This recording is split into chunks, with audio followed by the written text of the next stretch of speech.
Hey guys, and welcome to the Working Money Channel. I gotta say, there's nothing funnier than scammers trying to scam other scammers. I had to take a snapshot of this. This was from the other day, and I know you guys probably have seen it in my comments section. People pretending to be me, aka Working Money Channel, Working Money Channel.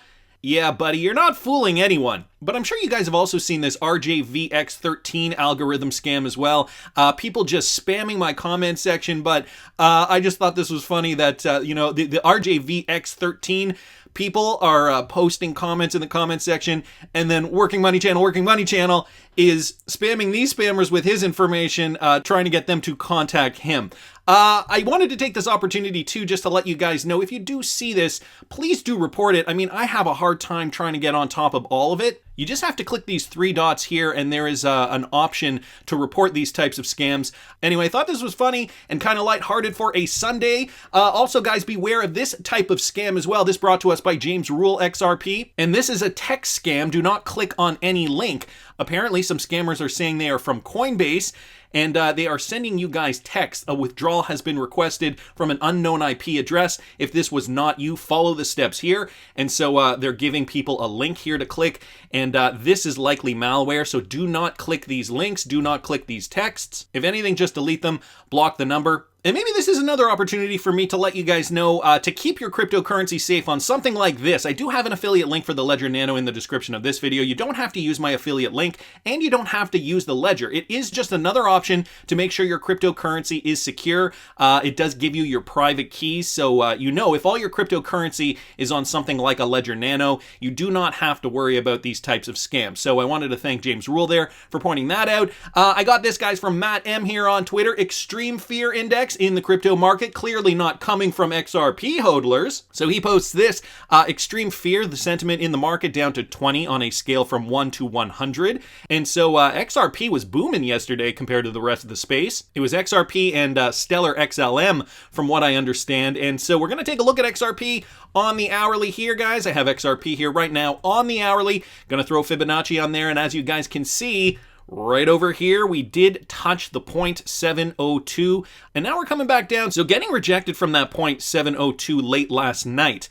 Good to know, though. XRP still got some pep in its step. Right now trading just over $1.53. And the sentiment for green cryptocurrencies, as I've mentioned before, has obviously taken off, guys. This is from BANKXRP. Who wants to see Elon Musk, Julia Chatterley, and Brad Garlinghouse have an interview together? What topics would you like to see be covered? Please comment below. I just gotta say, whoever photoshopped this was brilliant. This is hilarious. This was taken from a former interview Julia Chatterley had with Brad Garlinghouse, and then somebody decided to superimpose Elon Musk right in the middle there. So this is happening on the backdrop of Elon Musk just kind of taking the reins and doing what he does best. Being crazy or pretending to be crazy. This from Real XRP Boy here on Twitter. Personally, I think he's making a great point here, retweeting out Anthony Pomplianos' tweet. Now, I know Anthony Pompliano hasn't been getting much love in the XRP community as of late, but here's what Anthony Pompliano said. The richest guy in the world bought billions of dollars in the best performing asset in the world for the last decade, but is now spending time trying to make an internet joke become more technically efficient. Unreal. I couldn't agree more. I mean, who knows why Elon Musk does the things he does? Maybe he's just having fun. He realizes how much influence he has. If you guys have an opinion on this, please do put it down in the comment section. And while you're down there, maybe report a scammer or two while you're at it. Anyway, so Michael at Val5Links posted this. Dogecoin lead developer Bruce Fenton says Elon Musk has not contacted the Dogecoin team yet. Apparently, Elon Musk claimed that he was working with Dogecoin developers to improve their system transaction efficiency, but that is a lie, according to Bruce Fenton. He is the lead developer at Dogecoin, and he revealed that Elon Musk never contacted the Dogecoin team. His tweets since then has attracted both Bitcoin as well as Dogecoin supporters and has sparked a controversy. So a few days back, Dogecoin co-founder Jackson Palmer showed his disapproval to Elon's actions in a tweet. Meanwhile, a few online media outlets also reported that Dogecoin developers are working with Elon and have been since 2019. Here's Bruce Fenton's tweet here. As lead developer at Doge, I have to say that Elon has never contacted any of us. We have a development system that we refer to as ossified preferred statefulness. If Elon wants to submit a DIP, Doge improvement proposal, he's welcome to, but we like the protocol how it is. So Elon Musk caught in a lie on top of it all. It's no doubt he has a lot of influence over the crypto space, and we're seeing it now with this green initiative. Some are saying that Elon was purposely trying to get this ball rolling because he does attract eyeballs on his Twitter, and just in the mainstream in general. He was just on Saturday Night Live a couple of Saturdays ago. And so how do we get the mainstream to focus on green cryptocurrencies? Well, you get Elon Musk to tweet about it. So this from me in Northing here. Twist that knife. Square declares it won't buy more Bitcoin. Cites network's carbon footprint. So just another company moving away from the traditional energy-hungry cryptocurrencies, the proof-of-work coins like Bitcoin, moving away from that and looking to something more environmentally friendly. There's also been this, and I'm sure you guys have noticed it, great idea by XQuest8, new profile pick, XRP Green Eyes. Green laser eyes because the environment matters. XRP is faster, cheaper, more scalable, and green. XRP consumes less energy than Ethereum and Bitcoin. Make your green eyes at cryptolasereyes.com and tweet your new pick with a message. So I wanted to get this out there. Cryptolasereyes.com is the website if you guys want to throw your profile pick in there. I personally like going old school and finding a laser green eye PNG transparent image myself. I chose this one here, and I wasn't going to do this on the show, but I thought it'd be kind of fun. Have Photoshop up here. Okay, this is turning into a Photoshop tutorial. Have Photoshop up here. I've got my Working Money channel logo, and just going to take this. This is already a transparent PNG. Gonna just drag it over here, just to bring it over here and shrink that down a little bit. And just going to do this. Whoops. Drag it over. Drag that over here. And that looks about right, eh? All right, it's about the right size. Maybe tilt it a little bit because he's looking upward. And drag it up just so it covers the glasses there. I think that looks pretty cool. We do it like... I like that. I like that like that. Okay. So, Working Money channel now has a green laser eyes logo. And again, guys, if you're not proficient with Facebook, you can always use the cryptolasereyes.com website to do one yourself. Okay, getting a bit off topic because there is some XRP and Ripple related news. The Saudi Central Bank and the UAE confirms the use of private DLT ledgers to remove the Nostro accounts and 3 use cases for their CBDC project Aber. It's also important to note here that the Ripple and Stellar networks were not used. However, 2 of the 3 DLT platforms that are shortlisted are XRP enabled. So just to that point here, Project Aber is a project that is looking to transfer funds in real time without the need for commercial banks to have correspondent bank Nostro accounts in each country. While there have been other CBDC experiments involving 2 central banks, the requirement of having a single network and single digital currency for settlement for cross-border payments was a unique aspect of Project Aber. And so here's just another screen grab of that document from the 2 central banks, one in the UAE and the Saudi Arabian Central Bank.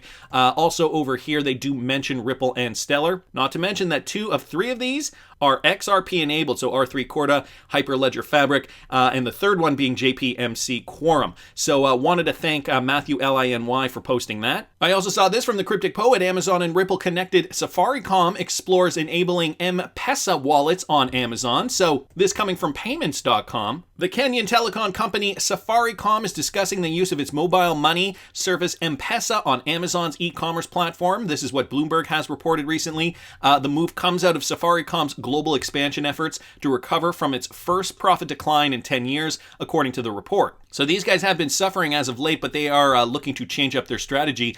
Just down here, Safaricom is easily the biggest telecom company in Kenya and the surrounding area, calling M-Pesa the jewel in its crown thanks to the country's prevalent use of smartphones in lieu of traditional banking. Pre-pandemic, M-Pesa had around 20.5 million customers, accounting for a quarter of Safaricom's annual revenue, according to payments. In 2019, that was $2.2 billion. Then the pandemic happened. Here's a quote, guys. Sales from the service declined in the year through March after Kenya's central bank asked Safaricom to forego some changes for 9 months to discourage cash payments during the pandemic, according to the report. That contributed to the carrier's first decline in annual profits since 2011.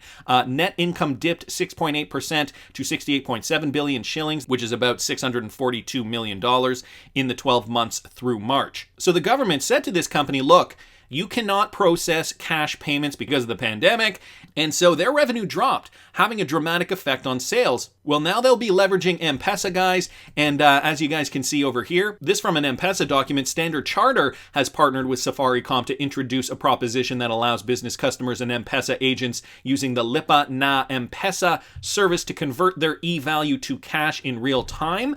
And of course, guys, Standard Chartered to extend use of RippleNet to more countries. This was way back from May of 2018.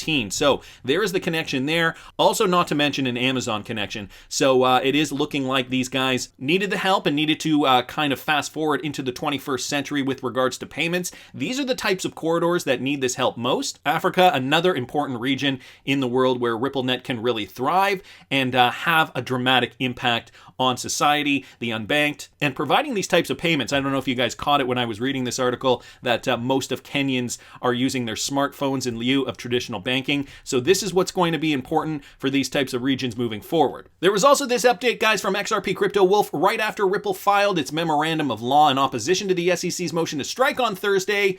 The agency reverted back with its own memorandum of law, one requesting the court to deny the individual defendants' motions. And so I don't want to get into this too much. There's more back and forth and back and forth. So the SEC has alleged that Ripple executive Chris Larsen approved and directed Ripple's unregistered offers of sales in XRP, claiming that he personally promoted XRP as an investment with an expectation of profit from Ripple, yada yada. Seems like we've been hearing the same types of arguments from the SEC over and over. Here's a quote. The complaint pleads that Larsen was aware of his overall role in Ripple's illegal distribution, that his own financial interests were aligned with Ripple's interests, and that he took steps to further them. They're talking about something similar with regards to Brad Garlinghouse. So down here in its latest filing, the SEC also reiterated an argument it had made previously, namely, knowledge means awareness of the underlying facts, not the labels that the laws place on those facts. The defendants, the SEC finally argued, engage in domestic offers and sales of securities that failed to comply with regulations. According to the SEC, the defendants and Ripple Labs made extensive offers of XRP to U.S. investors through marketing statements on Ripple's website, Twitter, YouTube, etc. So this doesn't really sound too positive. I know a lot did happen during that meeting, and a lot was revealed with Ripple's rebuttal. One of the things I picked up on was the fact that in 2017, Jay Clayton stated outright in an open document, and Ripple's lawyers used this in their rebuttal, stated outright that cryptocurrencies are not securities. If you guys didn't catch that video, I'll link it up here in the top right-hand corner. So there are a lot of little battles happening, and the Ripple camp is feeling very optimistic about this. And I think I'd be remiss if I didn't point out this tweet from David Schwartz. Now, I know this was from a couple of days ago, and I know there has been a lot of speculation. Today was a good day. Do you guys remember when we heard that last on April 6th from Brad Garlinghouse? Today was a good day, and now David Schwartz saying the same. Of course, some maybe think David Schwartz is just doing it just to get the XRP community maybe a little excited, maybe trying to spur on a bit of speculation. Well, when Brad Garlinghouse said this was back on April 6th, and what happened on April 7th? Ripple was granted access to SEC documents on Bitcoin, Ether, in ongoing XRP fight, and so this was published the very next day on April 7th, as I had mentioned. Ripple won the right on Tuesday to peek into the SEC's internal communications on how it determines whether a cryptocurrency is a security. I did report on this back then. If you guys go to my back catalog on my YouTube page, you could probably find the video where I did discuss this. So Brad Garlinghouse back in early April saying today is a good day, and just a couple of days ago, David Schwartz saying the same thing. So is something going on? Have there been more positive outcomes in this case that maybe we're not privy to? XRP Darren at Fame21 More posted this yesterday. Last time Brad Garlinghouse said it was a good day was when there was favorable news in the SEC case. Last night, David Schwartz said the same. I have a good feeling some good news is coming, just wondering how big. What is the price if the case is settled? What about clarity? And the Agent Smith v3 posts, let's wait for the same statement from Stu, meaning Stuart Alderati. Equidity Capital down here saying, may have been a gesture from the SEC coming out of their meeting that signaled movement, which David may have hinted at in the most general way. That would have been a good day indeed. 416 Crypto down here asking if a settlement is reached in favor of Ripple, what kind of clarity might be obtained for XRP in your opinion? Asking attorney Jeremy Hogan here. I don't think he responded, but if you guys didn't catch Jeremy Hogan's video about that, he did post one recently. You should probably check it out. Dictator Know-It-All down here saying Ripple will not settle without XRP clarity, and XRP Darren agreeing with this. I agree, JOELKATZ will not shut the door behind him. The cryptosphere hates David, yet he's a team player, and they are not. I tend to agree with this notion that even though Ripple says they can keep doing business, they can keep conducting business without XRP, they are not going to settle without the XRP clarity, because XRP is like the oil, the lubricant that makes the system work efficiently. It is that liquidity that is needed in the open market for person or entity A to transfer value to person or entity B. They will source the liquidity through XRP via on-demand liquidity, and that's basically how it works. That's basically how you can convert currencies in exotic corridors without having to wait, without having to source the actual currency. The XRP is there to do that work for you. Not only that, green eyes, guys, it's environmentally friendly, and it happens in a few seconds at a fraction of the cost of the traditional system. So, will Ripple agree on a settlement without XRP having clarity? My thoughts are the same as Darren Moore and Dictator Know-It-All. Probably not. It just wouldn't make sense considering how much time and effort they have put into this cryptocurrency. Or is it a cryptocurrency? Haha! I'm going to get to that in a second. I also wanted to mention this a tweet from Darren Moore that he tweeted out about 30 minutes after he tweeted this tweet out with regards to the Bearable Guy riddle. Now, I know this Bearable Guy riddle did come out in December, but it's interesting to keep referring back to these as we start learning more information. The bear is carving out regulations. The money center banks are kneeling to Brad. Well, JP Morgan, the king, is PO'd that his monopoly is breaking. Well, the central banks have a card up their sleeves. I think a lot of that was deciphered back when this riddle first dropped, although it is great, like I said, to just go back to this kind of thing because this is an ever-moving situation, guys, and recently we just got David Schwartz saying that today is a good day. Bearable Guy carving regulations in stone, central banks with a wild card up their sleeve, the king, or rather the current powers, i.e. JP Morgan, very upset that this is not going their way, and Brad Garlinghouse, obviously the knight, protecting Ripple's interests. Down here, Anders L. points out, I fully support that statement. Listen to Ripple employees. They pretty much say the same. The plan is to replace Nostro and Vostro accounts, which we all know, with smaller stacks of XRP, not having a bunch of different digital assets for cross-border settlement. That wouldn't make much sense. We should also think about Lodestar number 3. This decodes a lot of this in the context of Darren. Go have a read and then correlate back to the picture. It's all there. Keep up the great work. And Lodestar number 3, I believe, came out in December of 2019. I'll link it up here if I can find it. Some more people down here decoding more of that Bearable Guy riddle, so I will link this in the description if you guys are interested. So regulations, Bearable Guy carving the regulations into stone, which means they cannot be changed. And David Schwartz saying today was a good day. XRP will get clarity. Some are suggesting that, maybe XRP already has the clarity and it is going to be the chosen currency for cross-border payments. And there's all this stuff going on with the SEC. Is it a currency? Is it a cryptocurrency? Are cryptocurrencies considered securities? Well, you know who sent me something interesting? Ian Northing here on Twitter posted this, retweeted out Matt's tweet. I only see one currency here, tweeting out this screen grab, and you probably have recognized this on your Twitter account, other coins to follow. Twitter does give you suggestions sometimes if you are a part of the XRP community or what have you. Well, here's what Twitter tweeted out. Topics to follow: Chainlink cryptocurrency, Ethereum cryptocurrency, XRP, just currency, Bitcoin cryptocurrency, and Litecoin cryptocurrency. All these other coins are listed as cryptocurrencies.